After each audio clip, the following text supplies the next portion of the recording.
Ayun, balik adventure po tayo mga kapana. At ito po yung unang nagpakita, isang pugita o kuritamang rabi kung tawagin dito sa amin.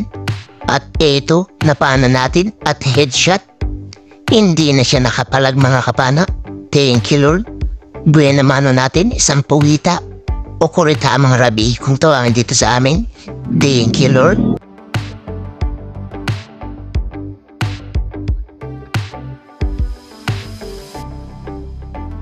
At pagkatanggal natin ng pugita, ito naman yung nakita natin, mailap na kanuping at buti huminto rin sa harapan.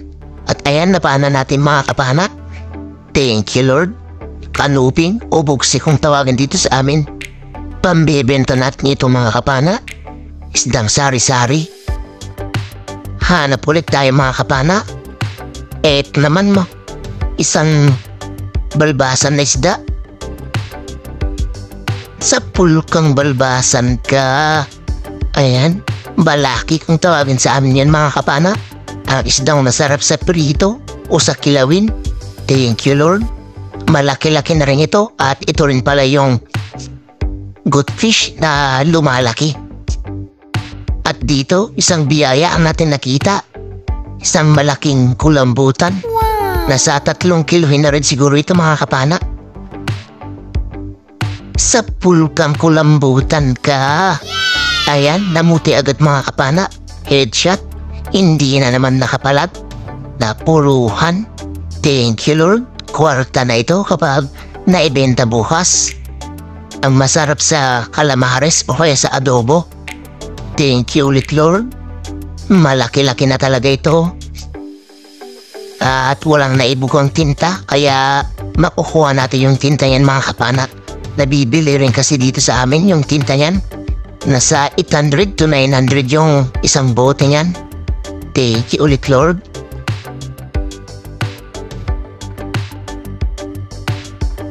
Panibagong paghanap ng isda mga kapana. At ito, isang kanuping ulit. Sa pulkang kanuping ka. Ayan, headshot ulit mga kapana. Hindi ulit nakapalag. Thank you Lord. Pandadagdag ulit natin ito sa pambebenta natin. Sa di kalayuan mga kapana, nakakita ulit tayo ng isang kanuping. Eto siya. Ayan, napaanan natin mga kapana. Thank you ulit Lord. Pangalawang kanuping na napaanan natin. Medyo malalapad na rin at masarap sa prito ito mga kapana, sa paksiw. Thank you ulit Lord. Kwarta na rin ito kapag naibenta natin bukas. At dito naman mga kapana, isang longnose emperor ang ating nakita. Sa pulkang longnose emperor ka. Jamsuk kung tawagin naman yan dito sa aming mga kapana. At malaki-laki na rin ito. Mag-iisang kilohin na rin siguro. Thank you ulit Lord. Nakakuha ulit tayo ng malaki-laki. Pandadagdag sa pambebenta natin. Jamsuk o longnose emperor. Ang isdang masarap din sa sinabaw o kaya paksiw. Sa prito masarap din yan mga kapana.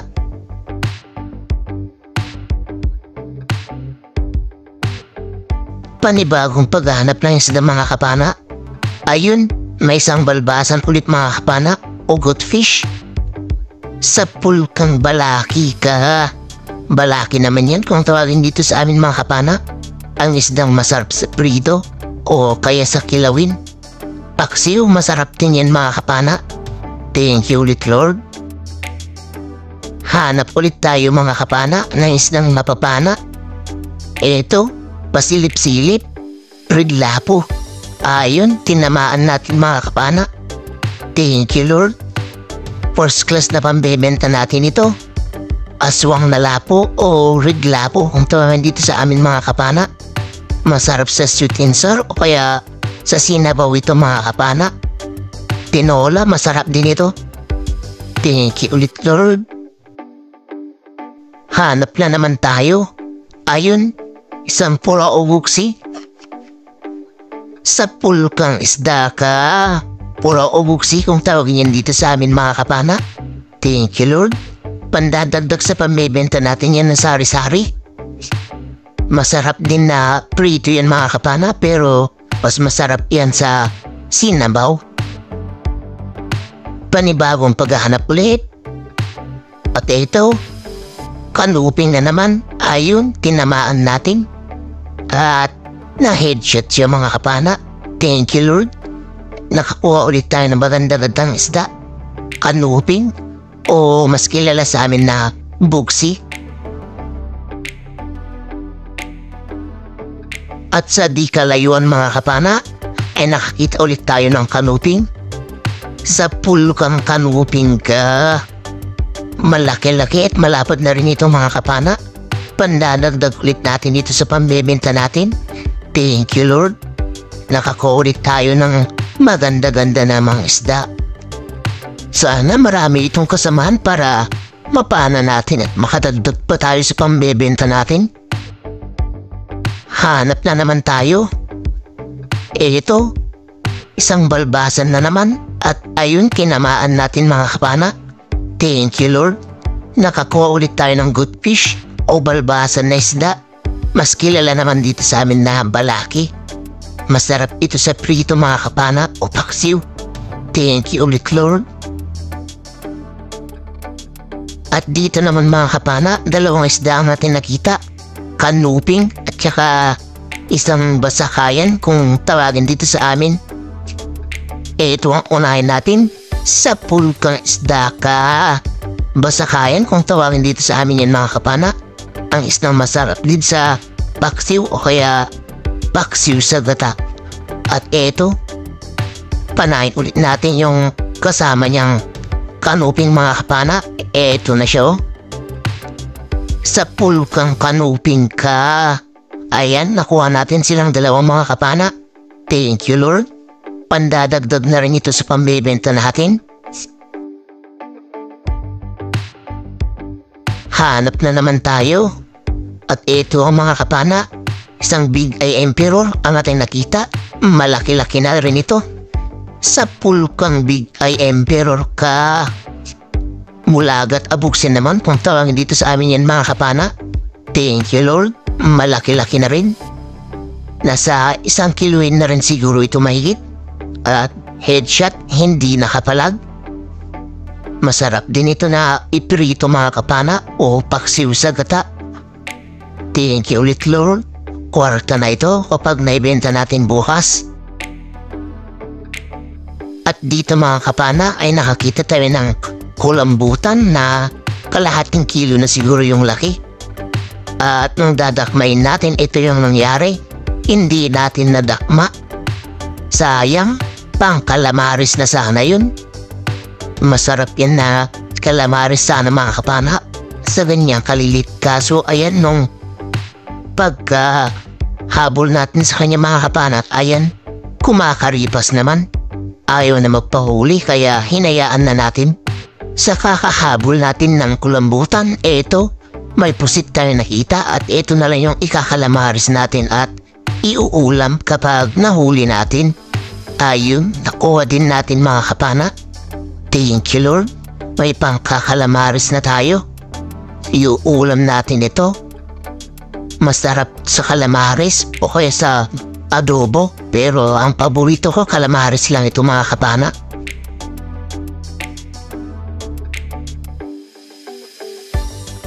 Dito naman mga kapana, isang Longnose Emperor ulit ang ating nakita. Ito siya oh. Sa pool kang Longnose Emperor ka. Ayan, malaki-laki na rin at malapad. Kalahating kilo na rin siguro yung ang laki niyan. Pandadagdag na naman ito sa pambebenta natin mga kapana. Thank you ulit Lord.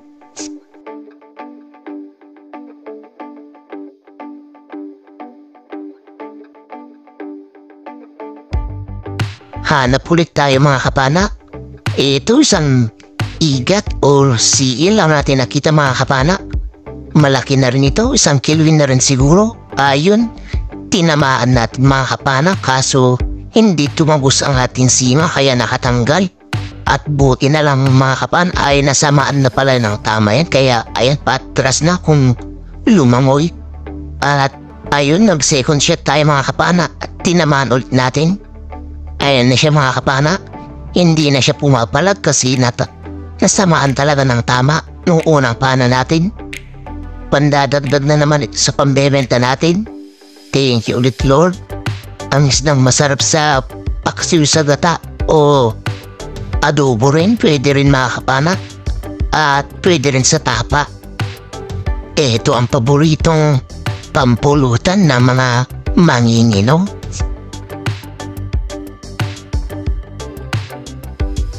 At dito naman mga kapana, isang barakuda natin nakita. Sa pulkang barakuda ka. Ayan na headshot mga kapana. Babayo naman yan kung tawagin dito sa amin. Ang isdang masarap ulit sa kilawin. At paborito ko talaga ito mga kapana ay sa kilawin lang. Pero masarap din yan sa prito o kaya paksiw sa gata. Thank you ulit Lord. Kukunin natin ito na iuulam mga kapana. Hanap na naman tayo mga kapana. At dito nakakita ulit tayo ng pasilip-silip na lapu-lapu o aswang na lapu. Ayun, tinamaan natin mga kapana. Thank you Lord. At sana mailabas natin. At ayun na ilabas natin mga kapana. Malaki-laki na rin ito mga kapana. Mga kalahating kilo na rin siguro. Thank you Lord. Kwarta na rin, first class na pambebenta natin. At dito pala mga kapana, nakakita tayo ng napakalaking mangrove snapper. Sa pulkang mangrove snapper ka. Ayan, malaki-laki talaga mga kapana. Mata pa lang, napakalaki na. At sa malayo pa lang, naaninan na natin na malaki talaga at mamaw. Thank you Lord. Nakakuha tayo ng mamaw na first class. Ang harap naman yan kung tawagin dito sa amin. At ang isang masarap sa sinagang o kaya tinola. Thank you ulit Lord. Malaki-laki talaga. Kwarta na ito kapag naibenta natin bukas. Sana may mga kasamaan pa ito para mapana natin at makadagdag sa pambibenta natin na first class at makajakpat rin.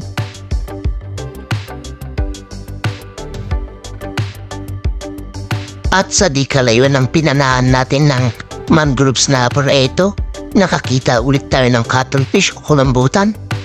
Sa pulkang kulambutan ka.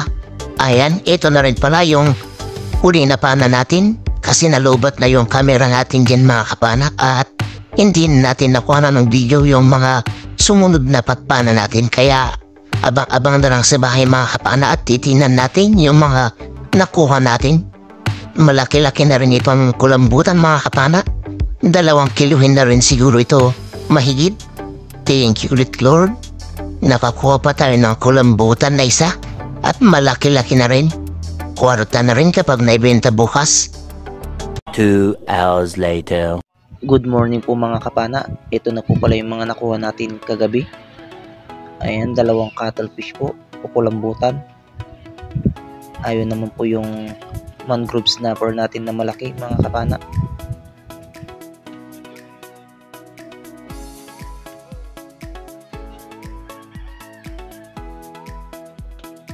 Paunang salang po sa sari-sari natin, 4 na kilo mga kapana. At ito na po yung sumunod mga kapana. Ayan, 1.5 kilo mga kapana.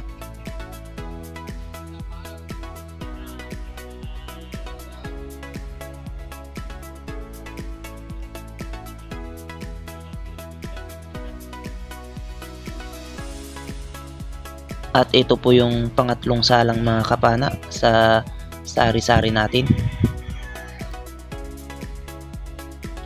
4 na kilo mga kapana yung pangatlo.